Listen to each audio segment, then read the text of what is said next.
let's move forward to talk in detail about metaphors and cognition.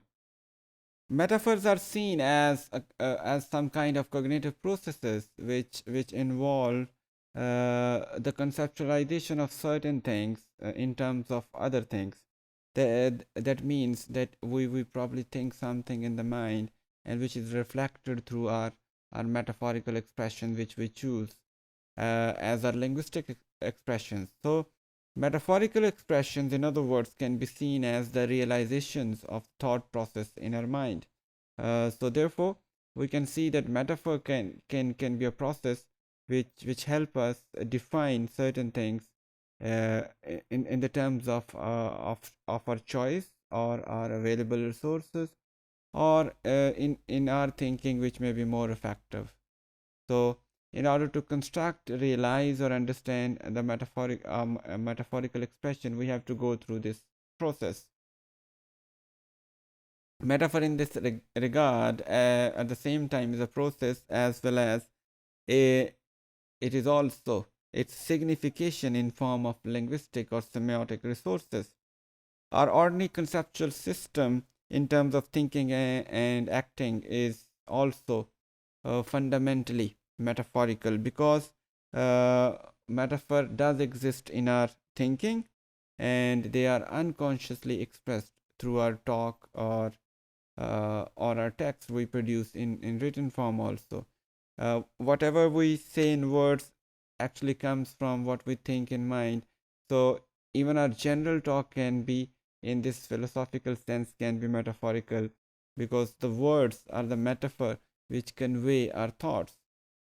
In classical cognitive metaphor theory, a metaphor encompasses a mental process where a target domain is conceptualized in terms of a source domain.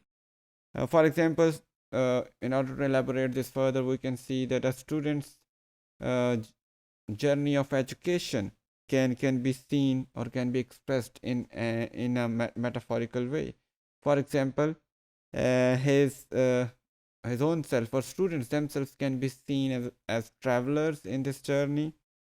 Difficulties they face may be seen as the hurdles of the path, and the goals they set, educational goals they set for themselves, may be seen as their destinations. So we have chosen the metaphors of journey to express the students' simple journey of education. These linguistic realizations can also define the details of this path oriented forward movement and specify the kind of movement in which the participants are supposedly engaged. Because the kind of movement they are engaged in would also determine the nature of the metaphor and the conceptualization behind. For example, if a text uses the expressions like head start, step ahead, in educational discourse that shows, or in the promotional discourse of a university, that would probably show the competitive quality of education, and it would show that in such a competition a head start or an early start would always be an advantage. So it would compel or promote people to take an early admission, to make an early beginning to their educational career, and then obviously which will lead to a good professional career also. So choosing words like head start, step ahead would probably show education a kind of race, uh, and framing this as a race would lead to a different kind of commercial activity instead of a very thought provoking intrinsic or spiritual journey. For critical research, these insights relating to metaphor are important because they provide an indication of how particular topics have been conceptualized.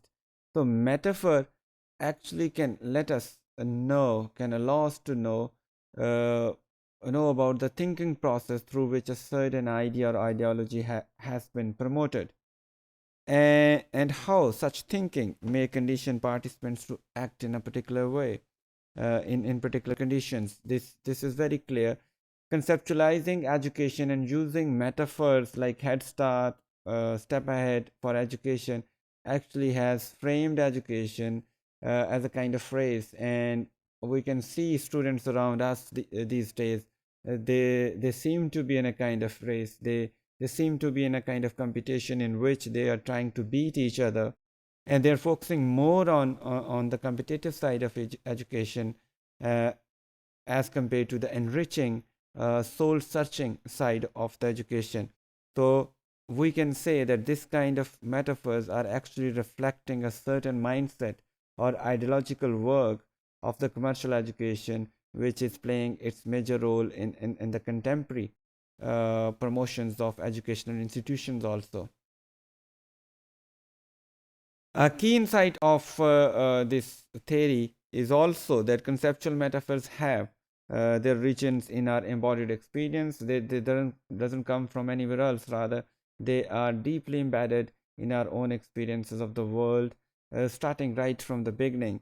For example, we orient to the words like sickness and death with our early experiences of sickness and lying down on bed because of similar reasons. Then the nature of sight, where our field of vision acts as a boundary expressing what we can see, gives rise to the ontological metaphorical concept we do have. So we can use multiple concepts to build our metaphors, multiple experiences to build our metaphors. For example, from a young age, we learn to crawl and move to the things we want, and same movement theory applies here also. Movement metaphor or journey metaphor also can be applied here. The experience of being path oriented, the metaphor journey is usable or useful here also. Such embodied experiences are captured in basic knowledge structures known as image schemas, and these image schemas remain with us for a longer period sometimes, and can help us in not only shaping our future experiences but also in building and understanding various metaphors we deal with in our conversations. According to Lakoff and Johnson, the metaphors which are generated by blending constitutes are in our short-term mental representations, while conceptual metaphors, which are based on certain experiences and deep thinking in our minds, are a part of our long-term memory. They remain with us for a longer period of time. By the way, which metaphor should be used in which situation would largely depend on the objective or the purpose of our communication.